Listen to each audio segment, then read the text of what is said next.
कानी बहू। किशोरी लाल जी के बेटे राघव की शादी की बात जगह जगह चल रही थी, लेकिन किशोरी लाल जी को कोई लड़की पसंद ही नहीं आती थी। और उसकी एक ही वजह थी, किशोरी लाल जी का लालची होना। उनको लड़की वालों से मोटा दहेज चाहिए था और इसी चक्कर में एक दिन वो एक बहुत पैसे वाले के घर अपने बेटे का रिश्ता लेकर पहुंचे। उस आदमी का नाम था ओम प्रकाश। देखिए किशोरी लाल जी, मेरी एक ही बेटी है और मेरी सारी संपत्ति जायदाद सब कुछ मेरी बेटी नैना का ही है। पापा, नाम से लगता है बहुत खूबसूरत होगी। कितना अच्छा नाम है ना, नैना। ओ, वैसे बात तो सही है आपकी। अब इतना पैसा है, जमीन जायदाद है, इकलौती बेटी, आप भी क्या करेंगे? सब कुछ उसे ही देंगे ना। बिल्कुल ठीक पहचाना आपने। बस बेटी की शादी और सारी जायदाद उसके नाम। पापा, बिना देखे हाँ कर दीजिए ना। इतना अच्छा रिश्ता फिर कहाँ मिलेगा? माला माल हो जाएंगे हम। मैं अपनी बेटी को बुलाता हूँ। अरे नहीं नहीं नहीं नहीं, आपकी बेटी का नाम नैना है, सुनकर ही लगता है बहुत सुंदर होगी। रहने दीजिए अंकल, मैं तो आपकी बेटी के नाम से ही इतना खुश हो गया हूँ कि उसे बिना देखे शादी करने को तैयार हूँ। अब तो मैं उसका चेहरा सीधे शादी के बाद ही देखूंगा। और इस तरह राघव नैना का चेहरा नहीं देखता और उससे शादी कर लेता है। शादी के बाद अपनी सुहाग रात पर जब राघव नैना का घूंघट उठाकर देखता है तो नैना की आंखें बंद थी। कितनी खूबसूरत हो तुम नैना, जरा अपनी आंखें खोलकर मेरी तरफ देखो तो सही। नहीं, मुझे शर्म आती है। अरे, मैंने तुम्हें शादी से पहले भी नहीं देखा, और अब अगर तुम आंखें खोलकर मुझे देखोगी भी नहीं तो मुझे अच्छा कैसे लगेगा? इससे पहले कि नैना अपनी आंखें खोलकर राघव की तरफ देखती, अचानक से लाइट चली गई और राघव नैना को पूरी तरह से देख भी नहीं पाया। अगली सुबह नैना राघव के लिए नाश्ता बनाकर लेकर आई। अरे ये क्या, आधा पराठा सीका हुआ है और आधा बिल्कुल कच्चा। ये तुमने क्या किया नैना? बहू, तुमने क्या आधा पराठा तवे से नीचे लटका कर रखा था, जो आधा सिका है और आधा कच्चा? मुझे जितना दिखेगा उतना ही तो सीखूंगी ना पापा जी। जहाँ जहाँ मुझे नजर आ रहा था वहाँ मैंने सीख लिया, जहाँ जहाँ नहीं दिखा वहाँ कच्चा रह गया होगा। इसका क्या मतलब है? ये कैसा मजाक कर रही है तुम? अरे बहू, तुमने इतना लंबा घूंघट क्यों लगाया हुआ है? देखो, हमारे घर में बहुओं को बेटी की तरह रखा जाता है, और फिर तुम तो इतना सारा माल लेकर आई हो। देखो, ये घूंघट डालकर रखने की कोई ज़रूरत नहीं है। हाँ नैना, पापा जी ठीक कह रहे हैं, तुम तो आराम से रहो, अपना ही घर समझो। नैना अचानक से अपना घूंघट उठा लेती है। अरे ये क्या पापा, नैना की तो एक आंख फूटी हुई है। नाम से नैना, लेकिन ये तो कानी बहू निकली। मेरे साथ धोखा हुआ है, धोखा। बिना दिखाए अपनी कानी लड़की मेरे संग ब्याह दी। मुझे कानी बीवी नहीं चाहिए। मुझे अभी ओम प्रकाश जी से बात करनी पड़ेगी। आखिर उन्होंने मेरे साथ ऐसा किया क्यों? अरे, आप लोगों ने ही तो पापा से कहा था कि आप लोग शादी से पहले मुझे देखना नहीं चाहते। अब मेरे पापा पर क्यों इल्जाम लगा रहे हैं? अरे लेकिन उन्हें बताना तो चाहिए था ना कि तुम कानी हो, एक आंख से तुम्हें दिखाई नहीं देता।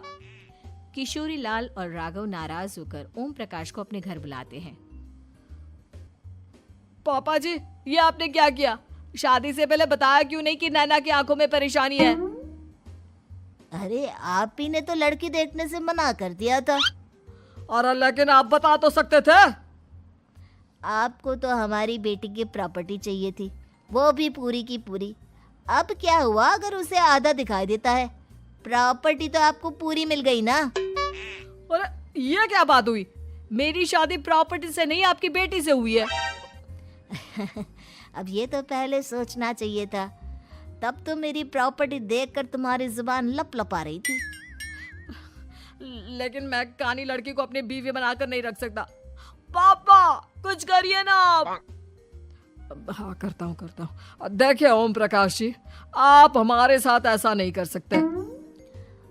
और तुम देखो, अगर तुमने मेरी बेटी से शादी तोड़ी ना, तो जो भी प्रॉपर्टी मैंने तुम्हें दी है वो तो पूरी की पूरी वापस ले ही लूँगा, और आधी प्रॉपर्टी तुम्हारी भी लूँगा।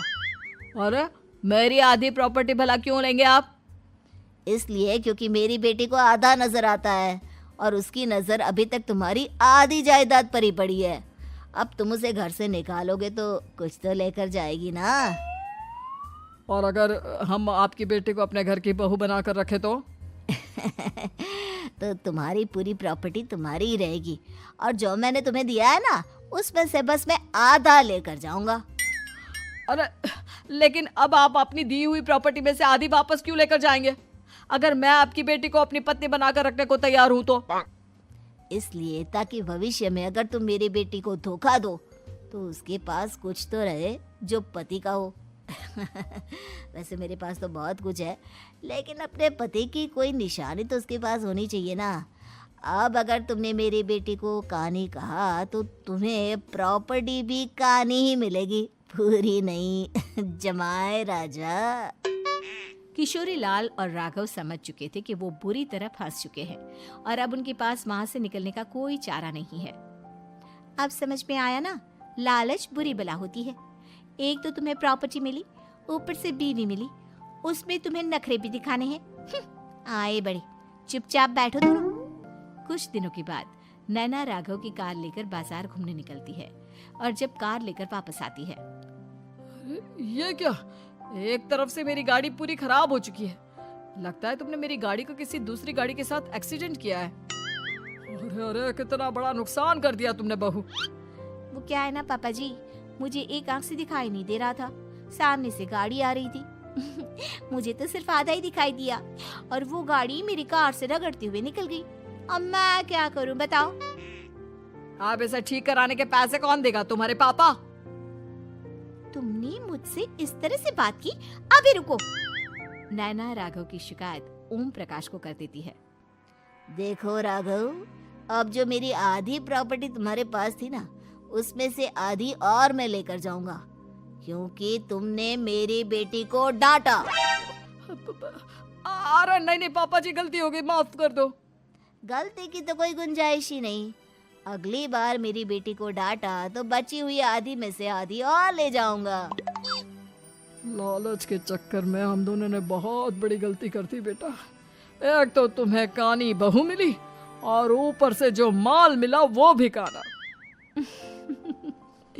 इस तरह राघव की हर एक गलती पर ओम प्रकाश उसकी प्रॉपर्टी का आधा आधा हिस्सा लेकर अपना सारा माल वापस ले गया और राघव को कानी बीवी से काम चलाना पड़ा। भाई लालच वाकई में बुरी बला है।